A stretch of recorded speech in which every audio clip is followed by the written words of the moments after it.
What if Spider-Man, the hero we all love, was the one who ended the world? And what if the only man left to clean up the mess was the Punisher? Today, we are diving into one of the darkest what-if stories Marvel has ever told. Marvel Universe versus the Punisher. And I need to tell you right now, this is not Marvel Zombies. This is something so much more terrifying. The story opens on Frank Castle, doing what he does best. But this time he's hunting Deadpool, and he's annoyed. It's the 33rd time he's had to kill Wade. He's burned him, buried him, fed him to lions. This time, he's going for dismemberment, scattering his pieces across the city.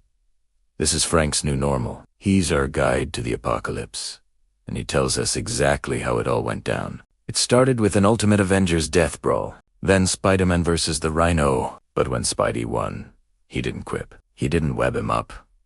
He just ate him. Right there in the street, the Fantastic Four subdued him, and Reed Richards delivered the terrifying diagnosis. This wasn't a zombie virus. This was a de-evolution. Peter's higher reasoning was gone, replaced by a primitive, cannibalistic urge. But he was still smart, still fast, still had his spider sense. They thought it was a one-off. They were wrong. The plague, now activated, spread like wildfire. The blob ate an entire diner. A school bus of kids went on a killing spree. And in one of the most horrifying panels, Daredevil killed a group of nuns and strung their finger bones on a rosary. The world's systems collapsed in 10 days. The heroes fell. Sue Storm was forced to kill her own children, Franklin and Valeria, before they could turn. The Thing formed a cannibal tribe in the Baxter Building. Thor killed Hercules and Ares before flying to Asgard, presumably to infect them all. Frank himself admits he's the one who had to put down Captain America. But here's the gut punch twist. Frank reveals he started it. Months earlier, he busted what he thought was an arms deal. It was actually a deal for a chemical called Survivor 118, a substance designed to help humanity survive an apocalypse. When Frank shot the place up, the vial broke, blasting him and seeping into the water supply. It made Frank immune, but it infected the entire planet with a sleeper virus. For 7 months, the world was a ticking time bomb, Spider-Man eating. Rhino wasn't the start of the plague. It was just the first public symptom. Haunted by this, Frank now hunts the infected. His main target, Patient Zero. Spider-Man. On his hunt, he has a run-in with the Hulk, who had previously ripped Wolverine to pieces. Frank, in a brilliant move, finds Wolverine's severed arm, snaps off an adamantium claw, and shoots it like an arrow, right through Hulk's eye. He eventually finds a group of survivors, a priest and a kid, but it's a trap. He's ambushed by Venom, who he kills, and then by a reassembled Deadpool. Deadpool, however, is waving a white flag. He's working for Spider-Man now. Spidey, who has become an intelligent tribal leader thanks to his spider sense, has captured Frank's survivors.